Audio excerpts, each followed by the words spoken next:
Pero aquí, por ejemplo, la gente quiere tener, digamos, el mes arregladito, ¿no? Tengo para pagar el mes de la hipoteca o el mes del alquiler. Ya están tranquilos.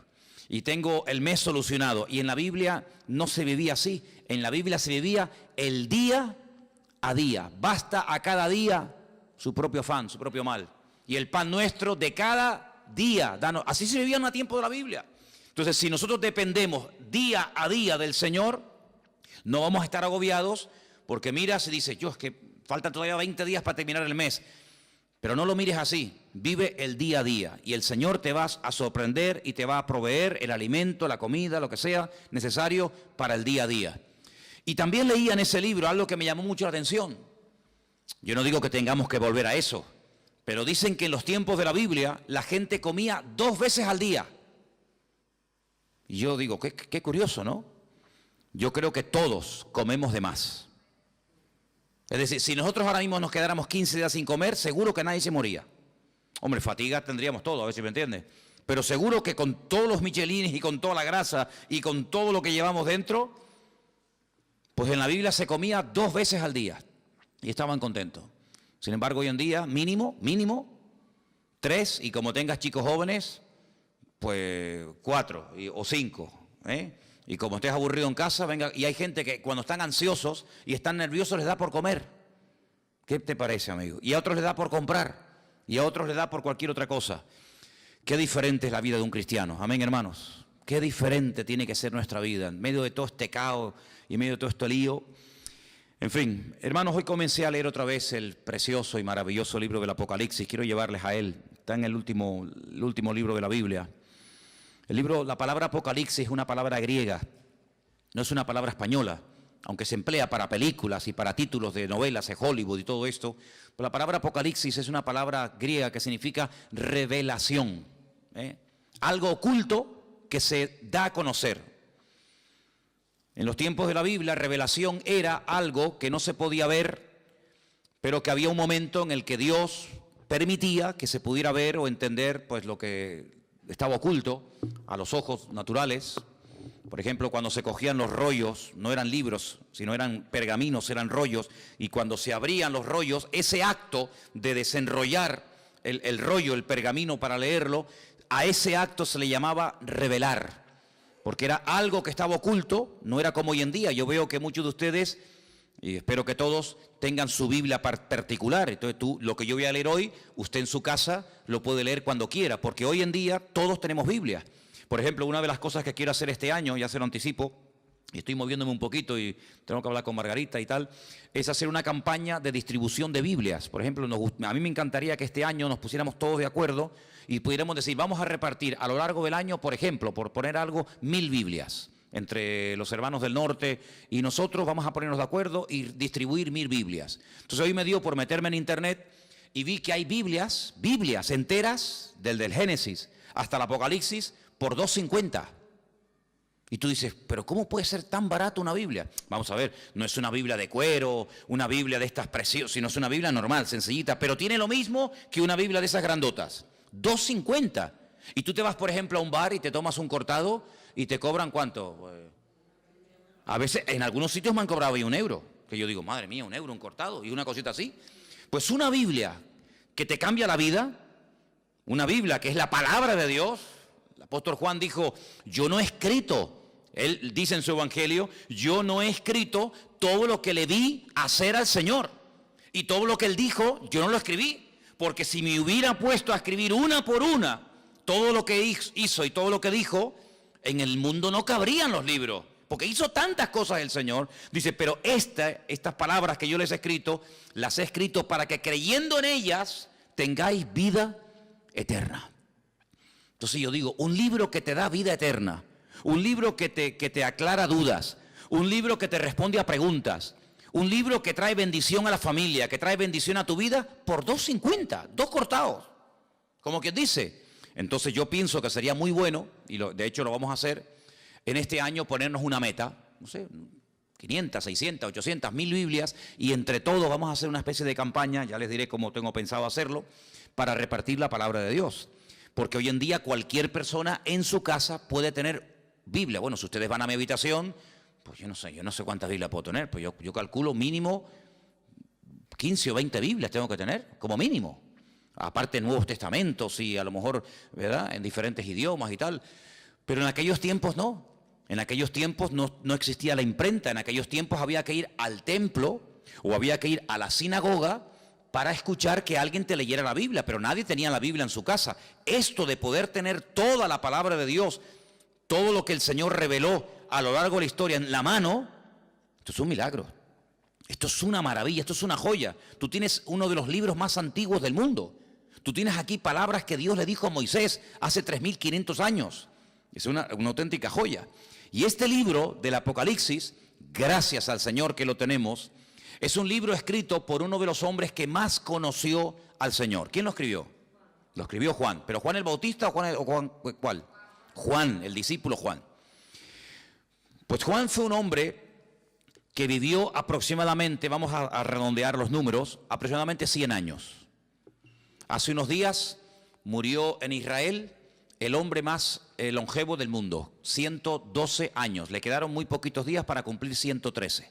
Era un superviviente de uno de los campos de concentración de la Segunda Guerra Mundial. 112 años. Hoy en día no es normal que una persona viva tanto. Y tampoco ni siquiera en los tiempos de Cristo. Pero Juan se cree que aproximadamente murió con 100 años. Para poner números redondos. Si Cristo murió cuando tenía y ascendió a la gloria, cuando tenía 33 años, y Él estuvo 3 años con el Señor, vamos a poner un ejemplo, no lo podemos decir así totalmente, pero para entendernos, que Juan tuviera aproximadamente 30 años. Cuando el Señor lo llamó como su discípulo, Cristo tenía 30 años cuando comenzó el ministerio, pongamos que Juan tuviera 30 años. Si murió con 100 años, ¿cuántos años estuvo Juan predicando el Evangelio? 70 años. 70 años sirviendo al Señor. ¿Qué te parece? Toda una vida. Cuando él escribe el Evangelio, es un Evangelio muy profundo. Yo no sé si ustedes se acuerdan, yo estuve dando unas clases, unas lecciones sobre el Evangelio de Juan, y hay cosas que Juan dice que no las dice nadie. Porque claro, es que él vio al Señor muy de cerca, él vivió con el Señor, él vio cosas que ningún discípulo vio. Y cuando uno lee el Evangelio según San Juan, que repito que es muy profundo, da la sensación de que ya no hay nada más que decir del Señor. Ya te lo mostró de una manera, te lo mostró de otra, hizo esto, hizo aquello, y hablaba así, y hablaba asado. Ya, después de leer San Juan, uno dice, ¿pero qué más se puede decir del Señor? Bueno, pues cuando este hombre está en la isla de Patmos, dice como él dice, por causa de la palabra de Dios, desterrado, recibe una revelación, y cuando tú lees el libro del Apocalipsis fundamentalmente el objetivo no es hablarte del anticristo, que habla del anticristo, o del falso profeta, que también habla de él, o de los testigos, o de los terremotos, o de las plagas. Todo eso está muy bien. El objetivo, el protagonista del Apocalipsis no es el anticristo, es el Señor Jesucristo. Y Juan presenta y nos cuenta cosas de Jesucristo que si no hubiéramos leído nunca, si no tuviéramos en nuestras Biblias el libro del Apocalipsis, nunca sabríamos del Señor. Porque el libro del Apocalipsis contiene una información que no está en ninguna parte de la Biblia. Por eso es un libro fundamental. Y no solamente es un libro importante, sino es un libro necesario.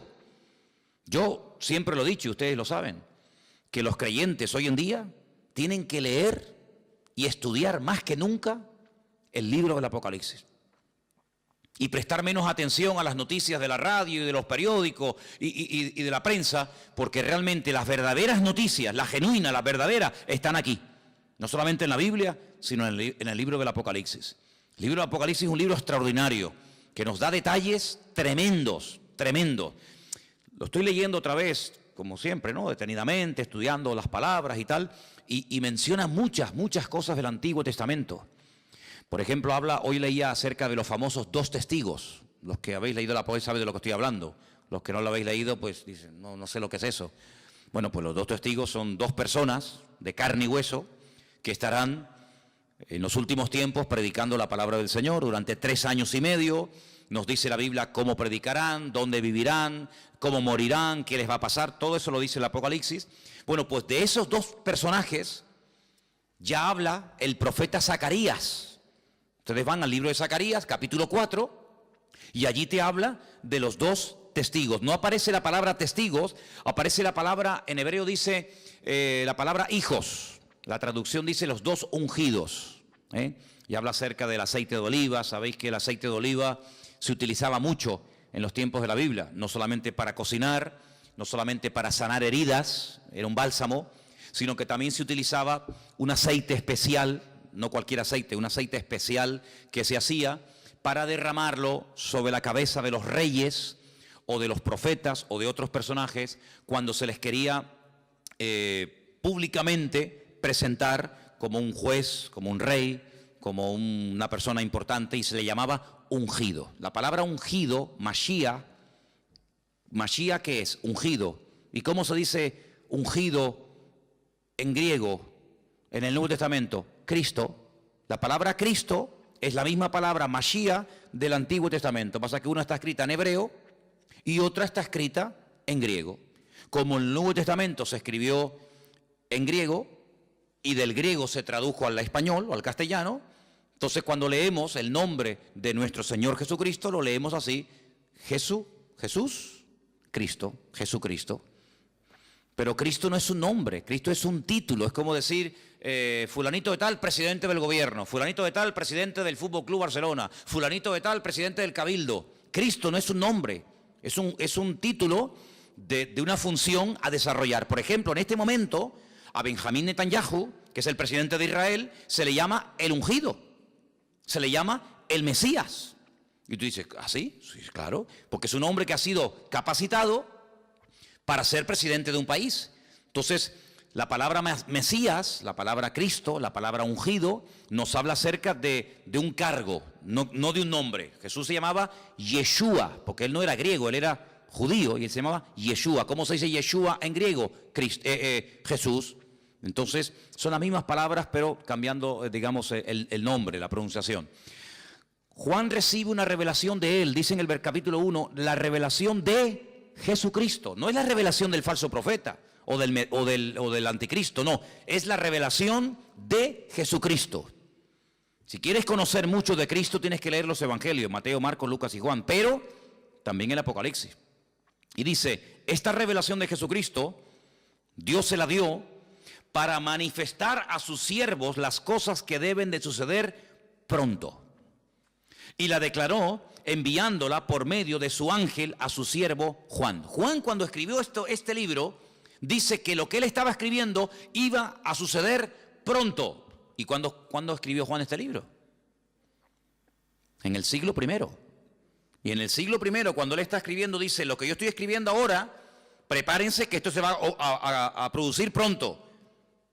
Pues si eso lo dijo en el siglo I, ahora en el siglo XXI, estamos más cerca que nunca de los acontecimientos finales, ¿sí o no?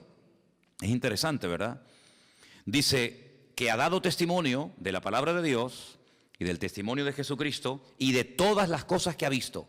Y ahora fíjate, es uno de los pocos libros, o prácticamente el único libro de la Biblia, que contiene una bienaventuranza para el que lo lee.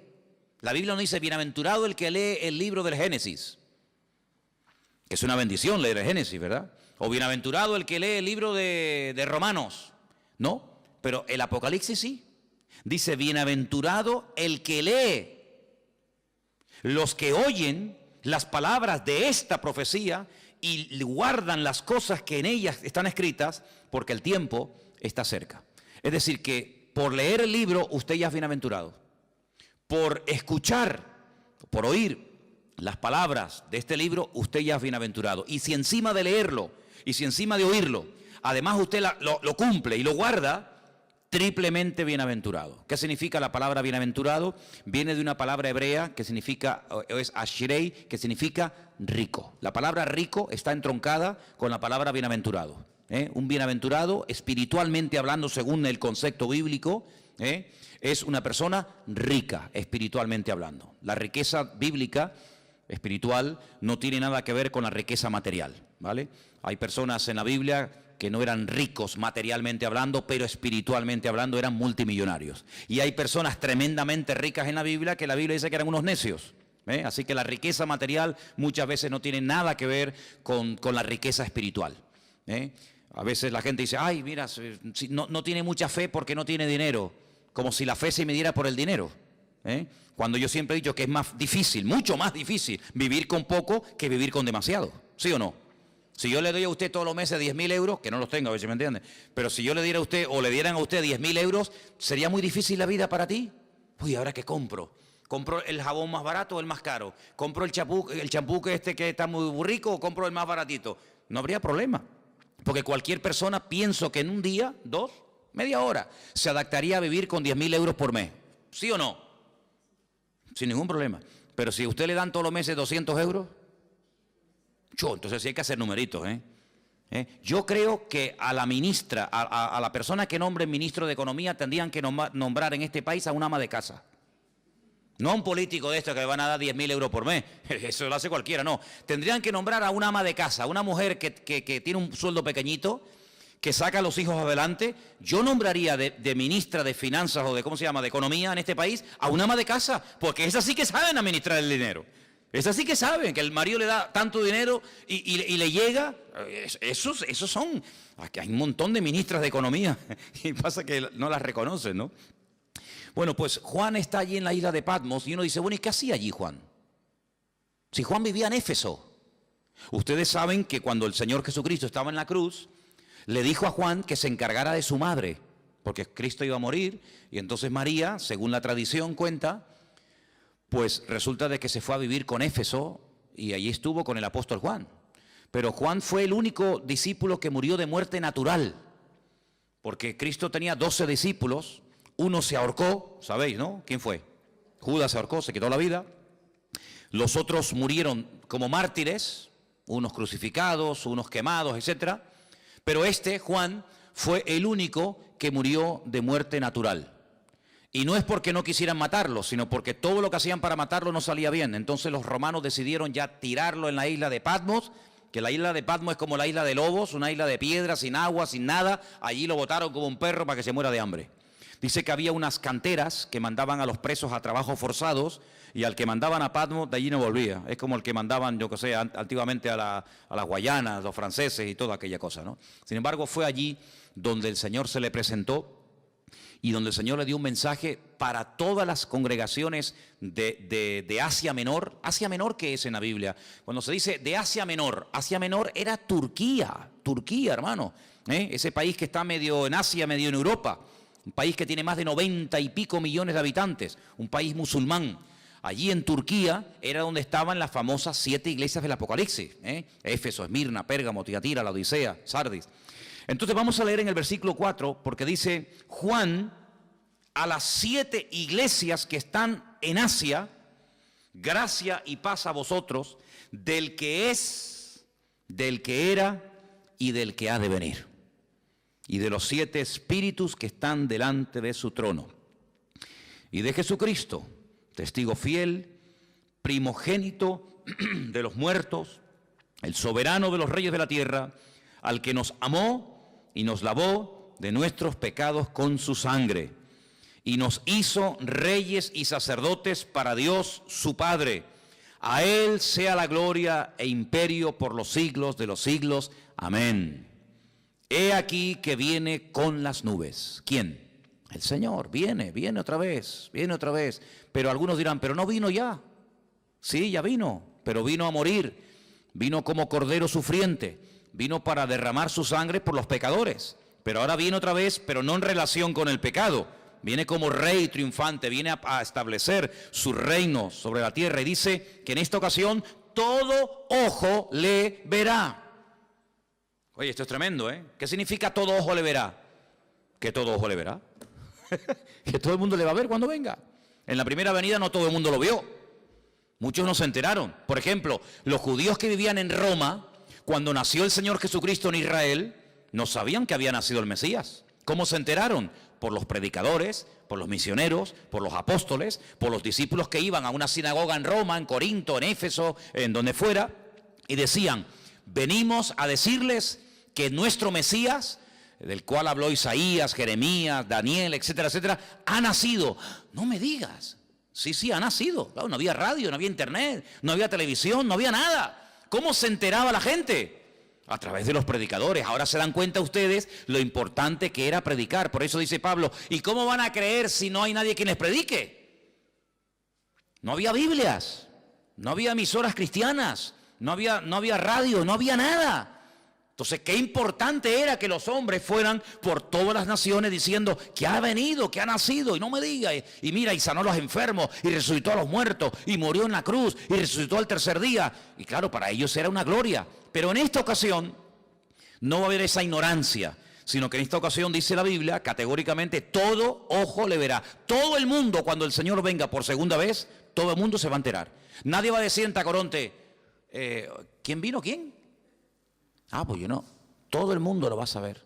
Todas las islas, todos los continentes, todas las ciudades, todas las televisiones del mundo, todas las radios, todos los periódicos, todo el mundo, los 7.000 millones de habitantes que hay en el planeta Tierra en este momento, todo el mundo sabrá que el Señor Jesucristo vino. Pero no solamente los que estén presentes en ese momento, sino dice, y los que le traspasaron. ¿Cómo que los que le traspasaron? Sí. Los que le traspasaron ya están muertos, ¿sí o no? Los romanos que le clavaron aquellos clavos en el pie y en la mano y le traspasaron el costado y le pusieron la corona de espina, ¿cómo lo van a ver si ya murieron? Pues no te das cuenta de que la Biblia a veces te habla de un mensaje superficialmente, pero indirectamente, sin mencionar la palabra, si los que le traspasaron le van a volver a ver, te está dando a entender la Biblia que se producirá una resurrección de los muertos. Porque si no, ¿cómo le van a ver si están muertos? Entonces no te menciona la palabra resurrección, pero dice, cuando venga todo ojo le verá, también le verán los que le traspasaron, y dice, todos los linajes de la tierra harán lamentación por él. Y Juan dice, sí, amén, estoy de acuerdo, perfectamente, es así. ¿Te das cuenta? La palabra amén, cuando tú pones la palabra, por ejemplo, si buscas la palabra en hebreo fe, la palabra que se emplea para fe, generalmente la palabra emuná. Emuná es fe en hebreo. Se puede traducir como fe o también como confianza, pero generalmente es fe. La palabra emuná, dentro de la palabra está la palabra amén. Si tú en hebreo hay algo muy bonito, y es que dentro de una palabra hay una, dos o tres palabras. Incluso a veces de una palabra, no de todas, cuidado, pero a veces hay palabras en hebreo que de una palabra puedes sacar 750 palabras diferentes. Y usted dice, ¿cómo? De una palabra, combinando las palabras, por ejemplo, poniendo la P aquí, la H allí, la M por acá, la L por allá, de una misma palabra, haciendo combinaciones, pueden sacar hasta 750 términos diferentes. Entonces la palabra amén está dentro, tú la ves, tú ves la palabra emuná en hebreo y ves que pone dentro amén. Porque cuando decimos amén, cuando nosotros los creyentes decimos amén, que es un acróstico, pues estamos diciendo que tengo fe en afirmar lo que esa persona está diciendo. Cuando yo digo, hermano, el Señor Jesucristo vendrá, amén. Cuando usted dice amén, está diciendo de una forma resumida, tengo fe en lo que tú estás diciendo y lo firmo. Tengo fe de que el Señor volverá otra vez. Pero para no decir, tengo fe en que el Señor volverá otra vez, usted dice simplemente, amén. Y diciendo amén, usted afirma como que usted está de acuerdo con la afirmación que se acaba de decir. Por eso digo muchas veces, no diga amén a todo lo que se oye. Porque cuando usted dice amén a todo, quiere decir que está de acuerdo con todo lo que se está diciendo. Así que piénselo bien. Así que el Señor dice, yo soy el alfa y la omega. Yo me imagino que todos lo sabrán, pero cuando leía esta mañana el Apocalipsis en la versión hebrea, no dice evidentemente el alfa y el omega, porque el alfa y la omega es la primera y la última letra del alfabeto griego, ¿vale? En nuestro idioma sería la A y la Z. Yo soy la A y la Z. En hebreo yo soy la Aleph y yo soy la Taf, ¿vale? El principio y el fin, dice el Señor, el que es, el que era y el que ha de venir, el Todopoderoso, ¿vale? El Todopoderoso, el eterno Dios. El nombre de Dios lo hemos explicado 1.000.000 de veces. El nombre de Dios es un nombre que no tiene vocales. Es un nombre que solamente tiene consonantes. Son Yod, Hei, Bat, Hei. A menos que usted le ponga vocales a esas letras, no se pueden pronunciar. Porque ¿cómo vamos a pronunciar una palabra si no tiene vocales. Se une la consonante con la vocal y entonces creamos las sílabas y las palabras. Entonces el nombre de Dios es un nombre aparentemente impronunciable porque cuando se escribió originalmente no tenía vocales. Pero si usted ve cómo se escribe el verbo ser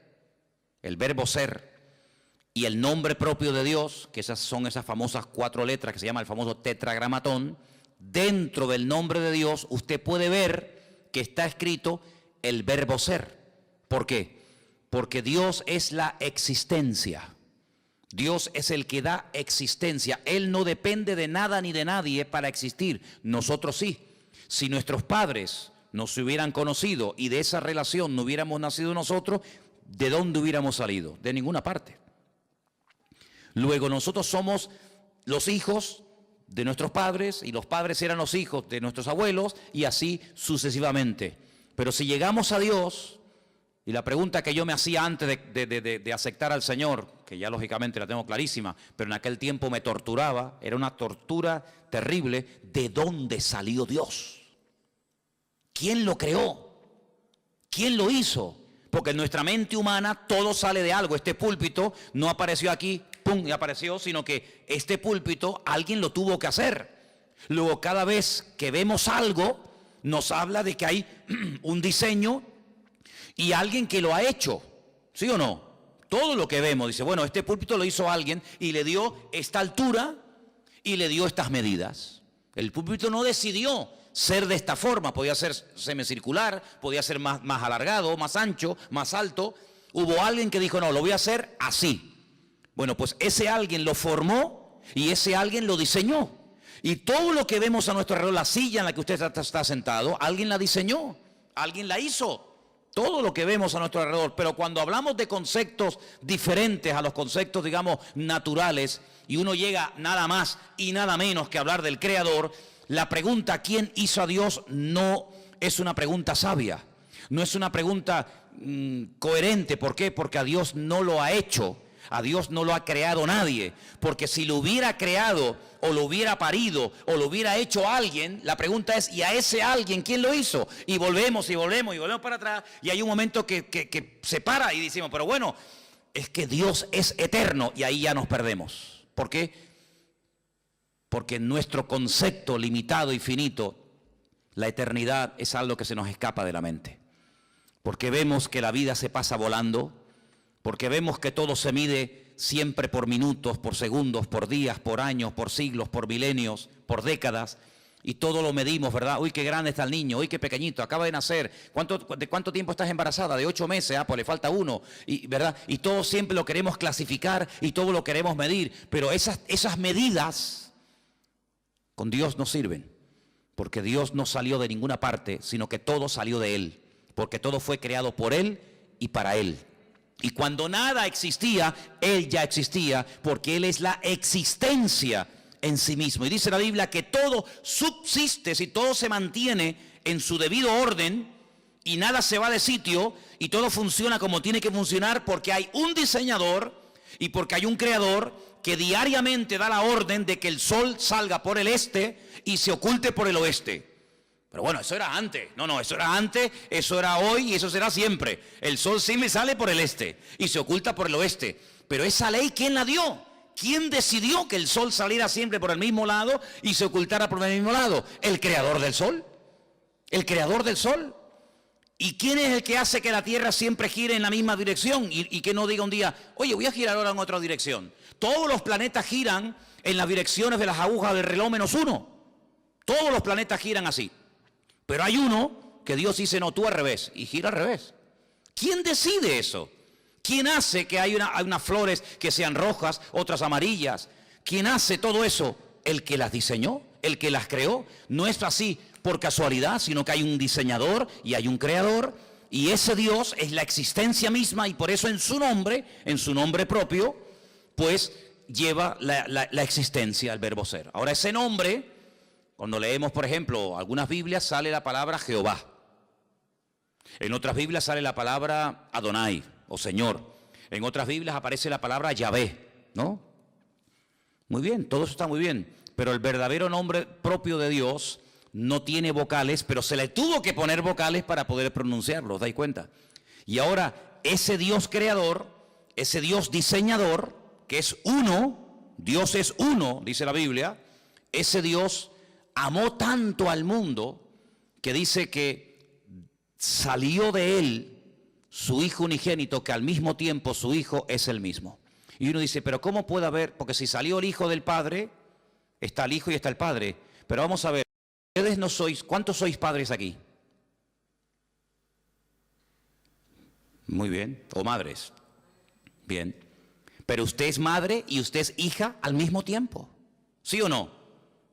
Lo que pasa es que a donde yo voy, por ejemplo, cuando voy a la casa de mi madre, allí soy hijo.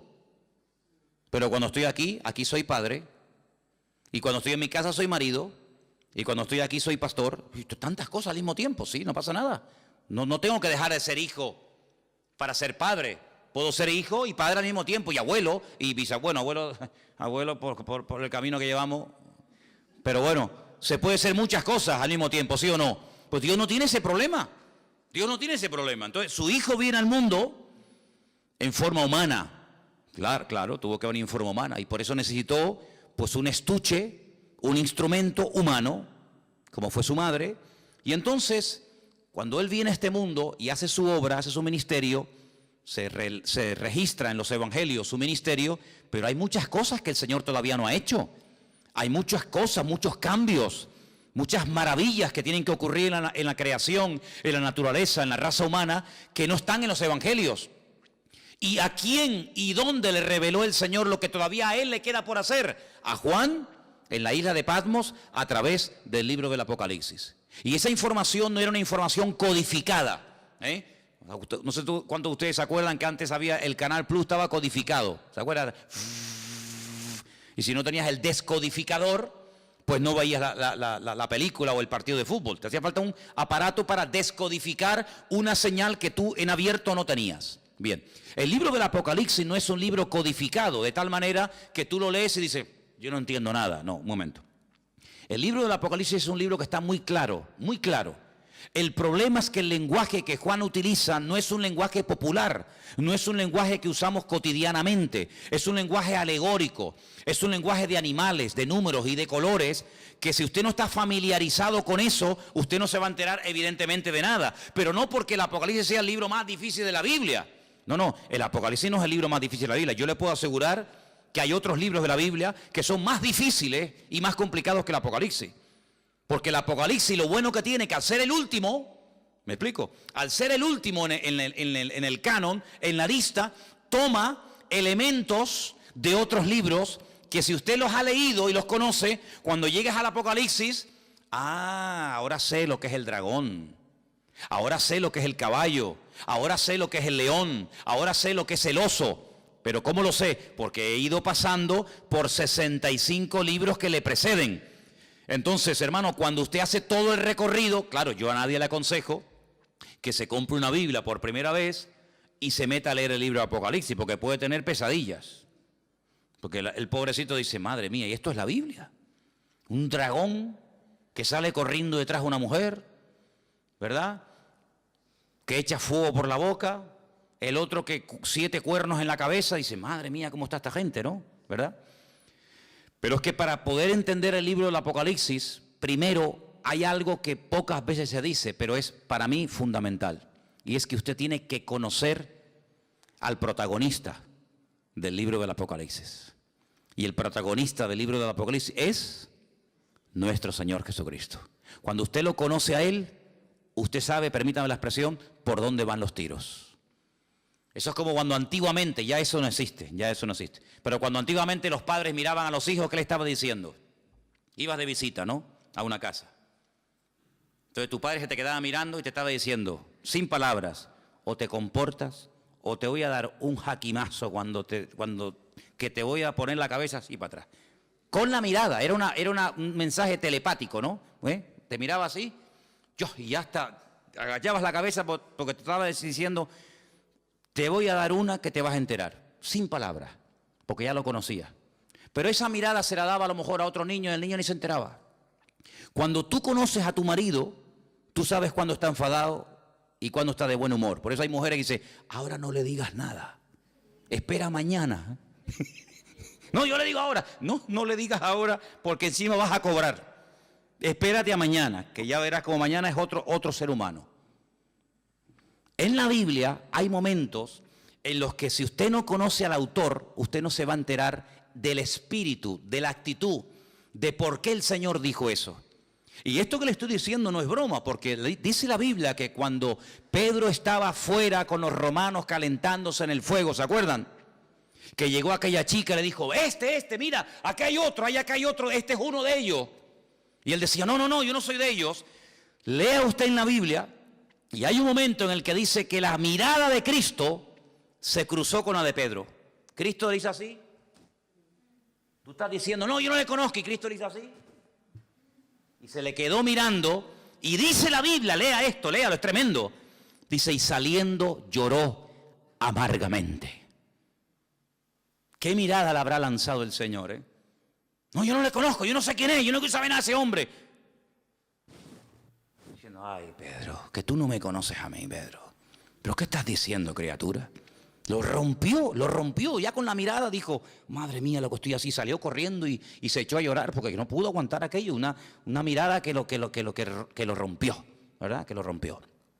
Entonces, cuando uno va al libro de Apocalipsis, uno puede leer comentarios y puede preguntar a este y al pastor tal, y puede leer, pero si tú no conoces al autor, el libro te va a sonar a chino. Y que yo sepa aquí, nadie sabe hablar chino. Pero cuando tú conoces al autor, tú captas y lo ves al Señor por todas partes. Porque te vuelvo a repetir, el objetivo del Apocalipsis no es levantar y el protagonista, el anticristo, el falso. No. El protagonista del libro del Apocalipsis es el Señor Jesucristo. Y todo lo que pasa, todo lo que ocurre, las tragedias, los terremotos, las catástrofes, las guerras y esto y aquello, todo siempre apunta a un objetivo, y es que el hombre reconozca que el Señor Jesucristo viene pronto. Te habla de una manera, te habla de otra forma, te habla por aquí, te habla por allá, para que el hombre entre en razón y para que el hombre entienda que no puede hacer con su vida lo que le da la gana, para que el hombre entienda que no es dueño de sus actos. Cuando nosotros creemos que somos dueños de nuestros actos, nos estamos proclamando como si fuéramos dioses. Yo hago lo que me da la gana. A mí nadie me tiene que decir nada. Es como si tú fueras Dios, porque a Dios nadie le tiene que decir nada. Pero cuando tú actúas así, estás actuando como si tú fueras Dios. A mí nadie me tiene que decir nada. Pero ¿cómo que nadie nos tiene que decir nada? Claro que nos tienen que decir muchas cosas. Entonces, en el libro del Apocalipsis, Juan, a un viejito de 100 años, que lleva 70 años predicando el Evangelio, le dice, Juan, escribe, ponte a escribir lo que vas a ver, lo que ya has visto y lo que te voy a contar. Y entonces él empieza a escribir y a escribir y a escribir cosas tremendas. Pero fíjate lo que dice, por ejemplo, en el versículo 10. Cuando el Señor le dice a Juan que escriba, hay una cosa muy importante que tenemos que tener en cuenta, y es cómo estaba, con qué actitud estaba Juan. Dice el versículo 10, yo estaba en el Espíritu en el día del Señor, y oí detrás de mí una gran voz, como de trompeta. Juan no estaba despistado, Juan no estaba quejándose, Juan no estaba con una mala actitud, sino Juan dice que estaba en el Espíritu. Y eso es muy importante. ¿Cuántas veces me habéis oído a mí decir que la actitud marca la diferencia? ¿Sí o no? Es muy importante. Estar centrado, estar pendiente. No, mira, ahora no me hables, que ahora estoy pendiente de la palabra. No, ahora no quiero saber nada. El móvil, ¿para qué quiero yo un móvil ahora? No me hace falta el móvil para nada. Ahora me está hablando el Señor, estoy con su palabra. Él estaba en el Espíritu. ¿Tenía motivos para quejarse? Hombre, humanamente hablando, sí. 100 años aquí botado como un perro, sin agua, sin comida, sin hermanos, sin iglesia, sin amigos, sin nada, y mira cómo me has tratado, y mira no sé qué, y te he servido para qué. No le dio lugar a eso. Él estaba en el Espíritu. Si el Señor ha permitido que yo esté en la isla de Patmos, no es un castigo, es una bendición, porque al fin y al cabo vemos que no fue un castigo, sino que fue un tiempo maravilloso, porque para poder escribir todo esto, hermano, y para poder ver todas estas visiones, uno no podía estar viviendo en una gran ciudad con ruidos, con coches, con no sé qué, con no sé cuánto, sino uno tenía que estar en un sitio tranquilo, sin que nadie te moleste. ¿Y qué mejor sitio? ¿Qué mejor sitio que la isla de Patmos, donde tienes tiempo para pensar, para orar, para meditar, y aquí sin que nadie te moleste, aquí te voy a dar la revelación más grande que jamás ningún ser humano ha tenido en esta vida. Luego vemos que el famoso refrán, que no hay mal que por bien no venga, se cumple perfectamente en la vida de Juan. Hace muchos años yo leí un libro de un pastor que tuvo un accidente y se le partió una pierna y estuvo un buen tiempo en cama, escayolado, sin poder moverse. Y los primeros días de ese accidente él comenzó a quejarse. Señor, ¿y por qué? Tenía que predicar en esta iglesia, me habían invitado a viajar a no sé qué sitio, me habían invitado a no sé qué y ahora no puedo tal. Y empezó a quejarse hasta que pasaron los días y le dijo, Señor, si tú has permitido que yo esté aquí parado sin hacer nada, ¿qué propósito tienes tú, Señor? Y ese hombre escribió un libro con su testimonio, con sus experiencias, y cuenta él que fue un libro que bendijo a muchísimas personas. Un libro que fue de muchísima bendición, sus testimonios, las experiencias que había tenido con el Señor, las pruebas por las cuales había pasado y lo que había aprendido en el Señor. Y dice, yo conseguí más bendición y logré bendecir más a la gente con aquel libro que con 1000 predicaciones, viaja por aquí, viaja por allá, entra por aquí, entra por allá. Y él entendió que el Señor lo paró, ¿sabes? Él entendió que el Señor permitió aquel accidente para que durante un tiempito, tranquilo, pudiera escribir un libro que después sería de tremenda bendición para muchísima gente que lo leyó. Entonces hay momentos en la vida que nos puede pasar algo que decimos, ¿y por qué? ¿Y por qué, Señor?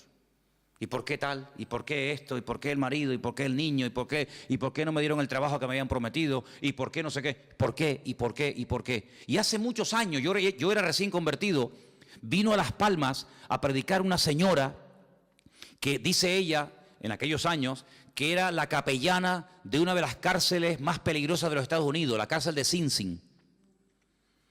Y esta mujer empezó a predicar y yo te puedo asegurar que no todo, pero por lo menos la mitad del mensaje me lo aprendí de memoria. Y todavía lo tengo aquí. Y ella empezó diciendo, hay una pregunta que si nosotros nos la hacemos podemos volvernos locos. Y es una pregunta, y la pregunta es ¿por qué? Y sobre esa pregunta ella basó su mensaje. Y a mí se me quedó tan grabado aquello. Y ella hablaba acerca de lo peligroso que es cuando nos pasa algo en la vida, entrar a pelearnos con Dios. ¿Y por qué no sé qué? ¿Y por qué no sé cuándo? ¿Y por qué? Yo creo que nosotros ahora que hemos ya comenzado un poquito a levantar vuelo y a entender y a conocer un poquito más al Señor, vamos a cambiar la pregunta. Vamos a dejar el por qué. ¿Por qué? Dios lo sabe. Vamos a preguntarle otra pregunta al Señor. Vamos a hacerle esta pregunta. ¿Para qué? El por qué no me interesa. Porque si yo soy cristiano, mi vida está en las manos del Señor, y el Señor ha permitido esta situación, Él sabrá por qué la ha permitido. Los que amamos a Dios, ¿qué dice? Todo ayuda para bien. Luego, el por qué no me interesa. Mi Dios sabe lo que hace conmigo, pero ¿para qué has permitido esta situación? Entonces, cuando comenzamos a indagar y a orar y diligentemente le preguntamos ¿para qué? El Señor nos va a dar muchas respuestas. ¿Para qué me has traído a Patmos? ¿Para morirme de hambre? No te vas a morir, porque ¿quién te trajo a Patmos? ¿Los romanos o lo permití yo? ¿No se acuerdan ustedes un día en la cárcel en Israel que estaba Pablo? Y dice la Biblia que el Señor se le presentó y le dijo, Pablo, escucha bien, tú has dado testimonio de mí aquí en este país. En todo Israel te conocen, todas las sinagogas del país te han oído. Eres un rabino famoso. Eres uno de los mejores discípulos de un tal Gamaliel, hijo de Gilel, uno de los mejores rabinos de toda la historia. Pero ahora es tiempo de que salgas de tu tierra y te vayas a Roma. Y quiero que allí en Roma prediques mi palabra. Pero si estoy preso y tú me dices que me vaya a Roma, ¿cómo me voy a ir si no me van a dejar salir? Estoy encadenado. Pero Pablo, escucha una cosa, tú eres ciudadano romano, no te olvides. ¿Y? Mañana cuando te saquen y te hagan el juicio, cuando te vayan a interrogar, tú vas a decir que tú como ciudadano romano, tú tienes el derecho que no todo el mundo tiene de apelar al César. Es decir, yo quiero que me juzgue, que mi juez sea el mismísimo César. Tú lo puedes pedir porque tú eres ciudadano romano. Entonces cuando él sale de la cárcel por la mañana, lo van a interrogar. Ese un momentito, quiero decir algo. ¿Qué quiere decir usted? Yo apelo al César. Quiero que el César sea mi juez. Claro, este que es un juez inferior dice, pues entonces si usted ha apelado al César, no te preocupes que usted irá al César. Llévenselo. Lo montan en un barco, ¿quién? Los romanos, y lo llevan a Roma. No fue por el camino y porque me llevan a Roma, no, porque el Señor quiere llevarme a Roma, pero como yo no estoy libre ahora, que me puedo comprar el pasaje, ir a donde quiera, pues le doy la vuelta a la tortilla, y en vez de utilizar mi libertad, uso mi, entre comillas, encarcelamiento, pero ahora ellos me van a pagar el pasaje. No me voy a pagar ni el pasaje. Me van a pagar ustedes el pasaje, me van a pagar ustedes la comida y me van a llevar al mismísimo César de Roma. Pero ¿quién va a ir a darle testimonio al César de Roma? ¿Quién? ¿Uno por la calle? No. O un preso o uno que pertenezca a la corte de Roma. Entonces, si no eres de la corte de Roma, pero eres un preso con ciudadanía romana, tienes derecho a que te juzgue el César de Roma. ¿No os dais cuenta que todo ayuda para bien? ¿Dónde nació Pablo? En Tarso. ¿Qué era Tarso? Una pequeña colonia romana. Y dice que las personas que estaban allí, a través de su padre, él obtuvo la ciudadanía romana. ¿Quién sabe si en algún momento Pablo, como judío fanático que era en aquel momento, habrá dicho, ¿y yo para qué quiero la ciudadanía romana? ¿Yo para qué quiero ser romano? Ahora no lo entiende.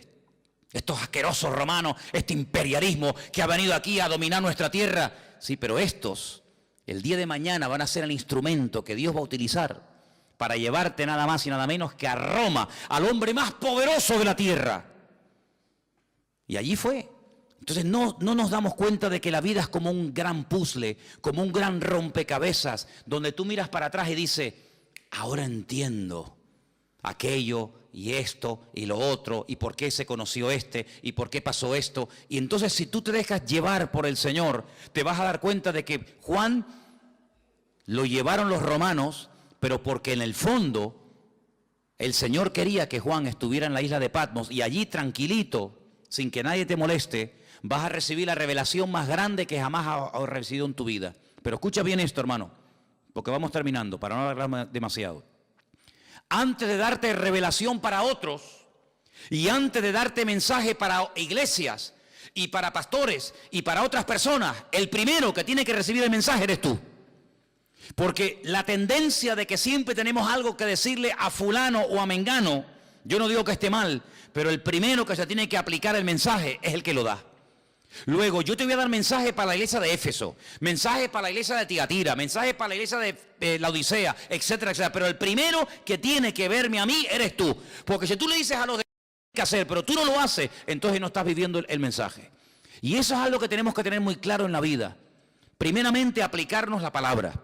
Primeramente conocer nosotros al Señor para después tener autoridad para decirle a otras personas que conozcan al Señor. ¿Qué Señor quieres que conozcas si ni siquiera tú lo conoces? Tengan fe en el Señor, pero tú estás viviendo con fe. Por eso, hermano, las experiencias que pasamos en la vida nos están capacitando. ¿Para qué? Para que después cuando vayamos a otras personas que están pasando por el mismo o parecido problema que yo he pasado, podamos entenderlos. Por eso yo muchas veces digo, cuando alguien se hace la pregunta, ¿en qué forma tú me quieres utilizar? ¿Con qué tipo de gente tú me quieres utilizar? Analiza cómo ha sido tu vida. ¿Con qué tipo de gente tú te has movido generalmente? Por ejemplo, hay personas que se han movido toda la vida en el mundo del deporte. Pues ya está, más claro agua. Ese es el terreno en el que Dios a ti te va a utilizar en un nivel donde este y este y este jamás van a entrar. No le van a hacer ni caso. Pero tú que eres un deportista, te vas a mover en un nivel donde todo el mundo te conoce, tú sabes lo que es una lesión, tú sabes lo que es un campeonato, tú sabes lo que es el sacrificio, ese va a ser tu campo de misión. Hay otras personas que a lo mejor son médicos, no tienen nada que ver con el deporte, pero conocen a una serie de personas que se mueven en el mundo de la medicina. Ustedes saben que los médicos hablan de un lenguaje que le están diciendo a otro colega que te estás muriendo y tú ni te enteras porque se están hablando en clave. Ahí es donde Dios te va a utilizar. ¿Con qué tipo de gente? ¿Qué tipo de inclinación tú has tenido? ¿Qué tipo de experiencia, de prueba? ¿Qué tipo de dificultades tú has tenido? Por ahí van los tiros. Por ahí donde el Señor te va a utilizar. Claro, Dios te puede abrir nuevos campos. Claro, siempre lo hace. Pero generalmente utiliza tu pasado para que después tú en el futuro puedas servir al Señor con efectividad. Porque Dios no te va a meter, a menos que te haga un milagro y una transformación, Dios no te va a meter en un terreno en el que tú no sabes moverte. Dios te va a poner en un terreno en el que tú sabes moverte. Por ejemplo, ¿quiénes son las mejores personas para ayudar a otros drogadictos a salir de la droga? Un mismo drogadicto. Ustedes saben, los chicos que vienen los domingos a la iglesia. Dino, si algún día oyen un testimonio de Dino, ese chico estuvo en la droga, pero es que ahora él puede ayudar a otros. ¿Y quién mejor que una persona que ha estado con depresiones toda la vida para ayudar a una persona deprimida? ¿Y qué mejor que una mujer separada para entender a otra mujer separada? ¿Y qué mejor que una mujer que ha sido violada o abusada para entender a otro que está pasando por eso? Hermano, no nos damos cuenta de que todo nuestro pasado es el terreno que Dios ha ido preparando para abrirnos puertas, para servirle a Él en el futuro. Entonces, en este libro, el primero que tiene que tener las cosas claras es Juan. Y quiero terminar leyendo estas últimas palabras. Yo estaba en el Espíritu en el día del Señor, dice versículo 10. Oí detrás de mí una voz, como de trompeta, y me dijo, yo soy el Alfa y el Omega, el primero y el último. Escribe en un libro lo que ves, envíalo a las 7 iglesias que están en Asia. Y ahora las menciona. Éfeso, Esmirna, Pérgamo, Tiatira, Sardis, Filadelfia, la Odisea. Las 7 iglesias. En su momento hablaremos de ellas. ¿Por qué estas 7 y no otras? Todo tiene una razón de ser. Pero le dijo, escribe, escribe. Ahora cuando vayamos al retiro, no sé si ya lo habéis leído, yo creo que esa parte le toca a los jóvenes. Hay un momento en el que el Señor le dice a Moisés, escribe. ¿Lo habéis leído? No lo habéis leído. Dice, escribe esto, esta batalla, lo que ha pasado hoy aquí, Moisés, escríbelo. Escríbelo para que las generaciones futuras no se olviden de lo que pasó aquí en el desierto. Interesante. Ahora le dice el Señor, Juan, escribe. Escribe, ¿por qué? Porque vas a ver tantas cosas y vas a tener tantas visiones y tantos sueños que después no te vas a acordar. Ustedes saben, hermanos, porque yo muchas veces le digo a la gente que es bueno venir a la iglesia a veces con papel y lápiz. Porque dicen las estadísticas, no las digo yo, los expertos, los que están todo el día haciendo este tipo de estadísticas y de estudios, dicen que cuando una persona escucha un mensaje político, religioso, de la índole que sea, después de un tiempo, se puede llegar a recordar con el tiempo, un 10% de lo que se oyó perfectamente. Y el otro 90%, algunos oyen 25%, pero generalmente, si yo les pregunto a ustedes dentro de 15 días de lo que yo hablé la semana pasada, muchos de ustedes ya no se acuerdan. ¿Quién es el que más se acuerda? El que lo dijo. Yo me acuerdo de los mensajes que yo he dado porque yo utilizo no solamente el haberlo estudiado, sino el haberlo dado, entonces me lo sé. Pero el que lo oyó, solamente el 10%. Pero fíjate cómo se dispara la estadística. Si una persona está escuchando una lección de un maestro, de un pastor o de quien sea, y escribe, automáticamente pasa del 10 al 80%. Es decir, usted me está escuchando a mí ahora. Si yo le pregunto a usted dentro de 3 días, muchas de las cosas que dije, algunas se acordará, otras no. Pero si usted tomó alguna nota y encima cuando llegó a la casa la repasó, el 80% usted es capaz de acordarse, porque además lo tiene escrito, que si solamente lo hubiera oído. Entonces, Juan, tú vas a ver lo que yo te voy a decir de los 2 testigos. Nadie ha escrito de los 2 testigos, nadie sabe nada de esto. Yo te voy a hablar de los 144.000 sellados.